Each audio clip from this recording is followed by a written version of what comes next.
All right, thanks for joining us today on episode 2 of the Body Smart Book Club. Woohoo! We're going to be going again through 80-20 Running by Matt Fitzgerald.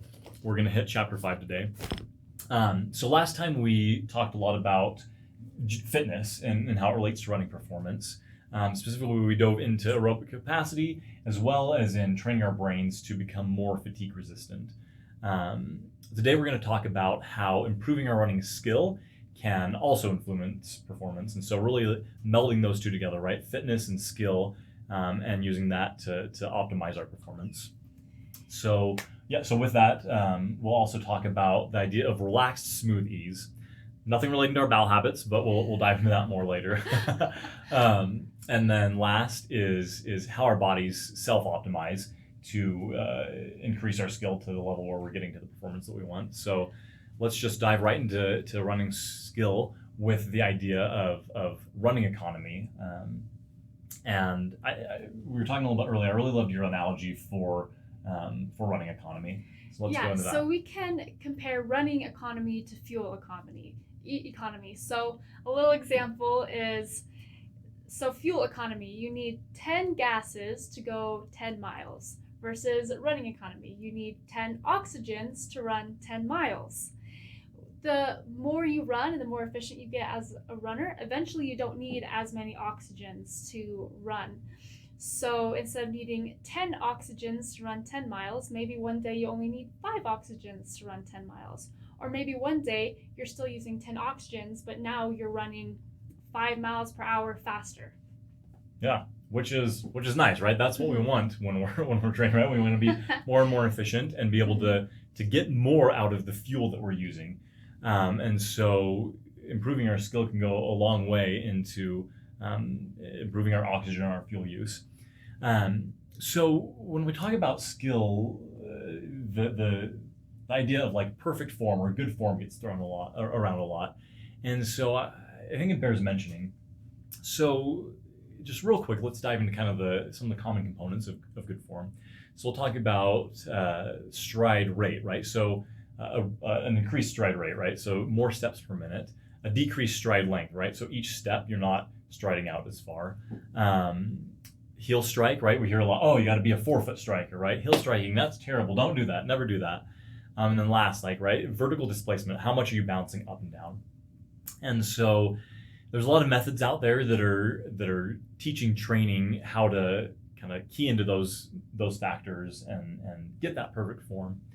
But doing that in terms of improving efficiency and really improving skill long term, it doesn't bear out in the research. It doesn't help at all. No. Forget about it. Right. Forget about all of this stuff. Forget about running forward. Forget about, should I heel strike? Should I 4-foot strike?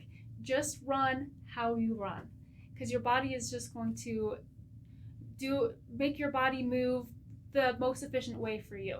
Yeah. Our bodies will naturally, over time, get into the form that's most effective and most efficient for us. So that brings us into the idea of relaxed, smooth ease. So Arthur Lydiard, he's one of the best running coaches of all time. So one of his quotes says, "Forget about form. If a joker throws his arms around, that's fine, so long as he is fit and relaxed. Then he runs smoother and easier, and form takes care of itself. We want the chap who can run for 2 or 3 hours and come back looking as fit as he did when he went out." So Arthur Lydiard, he says to forget about form. Yeah, and I love the way that he says that. So if we're putting in the time, if we're putting in the mileage, if we're doing the practice, then the form takes care of itself. And I love that because I think sometimes running has this, seemingly high barrier of entry, right? Like, yeah, it's pretty easy to do, like from a, like, let's get some shoes, let's get some running gear and stuff. But I think it can seem really daunting. But the idea that if we just get out and do it, and then we do it again and again and again, ultimately the form takes care of itself and the skill improves. And so really what we see when we're talking about that relaxed look, that relaxed smooth ease, is just more variability in movement. And so when we look at elite runners and just other high-performing athletes, there's just more variation in those sport-specific movements versus novice runners, novice athletes tend to be much more rigid and robotic in their movements, which ultimately means that they're less efficient over time. I think one really great analogy, example I loved in the book was this idea of like the micromanager versus the more like chill, like laid back, like hands off supervisor, and like how that can relate to what our running skill, our running movements look like. Right. So it's like the micromanager. Your brain is telling your body, okay, I have to move this way, I have to do this, my feet have to do this, my knees have to do this, my hips have to do this, and that's just too much, right? Versus the laid back supervisor is just like, okay, like I'm just gonna let everyone do what they're supposed to do. I do my job, you do your job, you do your job.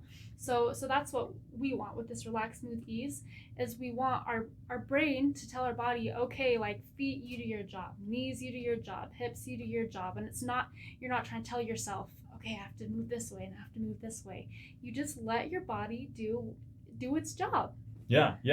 And so in that way, really, it also includes the idea of having a quieter brain, let's call it, right? That the brain isn't that taskmaster, do this now, do this, then do this, right? The supervisor isn't talking to you, it's just letting you do its thing. Yeah. Recognizing that those different systems are, like know how to function, and really a more, I guess, the brain takes a more integrative role, right, than a commanding role. And it includes that idea, right, of telling our bodies what to do versus listening to our bodies and responding in kind. Yeah, we were talking earlier about listening to your body. Are you going to be the kind of runner who your body hurts, you're breaking down, you need a break, but the schedule says run 10 miles today, so I'm going to run 10 miles today? All you're going to do is hurt your body, right? You need to listen to your body and take it easier, even if the schedule doesn't say to take it easy, because that's the important thing, is listening to your body. As an athlete, it's so important to learn how to communicate with your body instead of just always telling it what to do. And another interesting thing is your form is going to change when you're more tired. Our bodies are going to naturally adapt to the state that they're in. So it's important that we listen to them and let our bodies do its job instead of forcing it to do something that it's not meant to do. I think that's such a great point. And, I think I found as well that exercise and specifically running just becomes a lot more enjoyable when I kind of let myself do the natural thing instead of thinking, oh, I have to do it exactly like this and do it like this.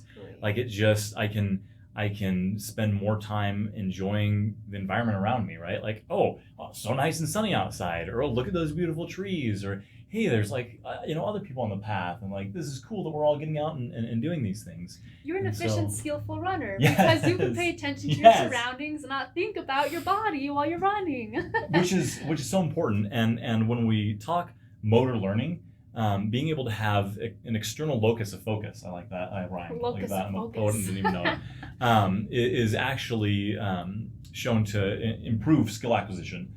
Rather than constantly focusing on what's happening internally and what's happening here and what am I doing, and so that's an added benefit of the whole thing.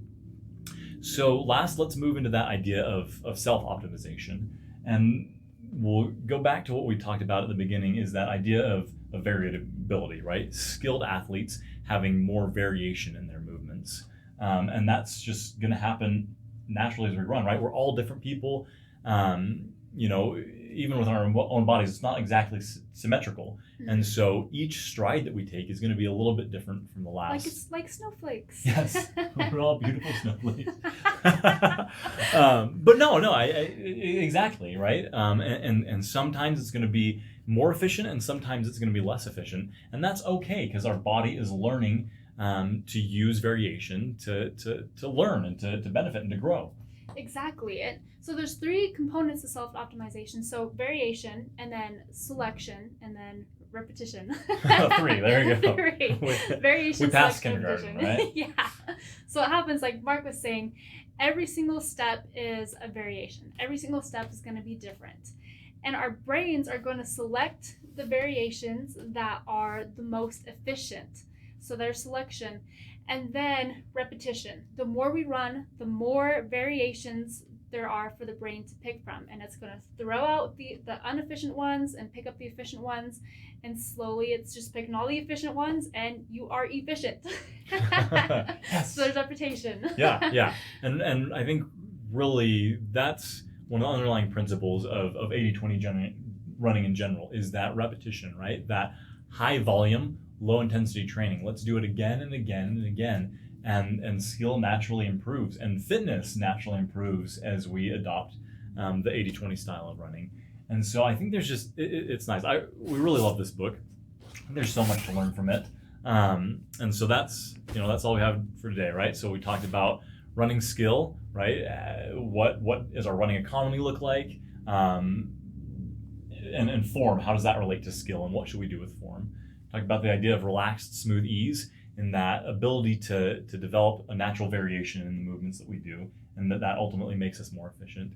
And then last, the idea of self-optimization, right? The variation of our movements, selecting those movements that will be most beneficial and most efficient, and then repetition, just doing it again and again as our body learns. And so great principles. We'll dive in further to the book next week. For sure. If you have any questions about what we talked today, comment below. And that's episode 2. So thanks so much for joining us. And we'll look forward to doing this again next week. Hope you'll join us. All right. Bye.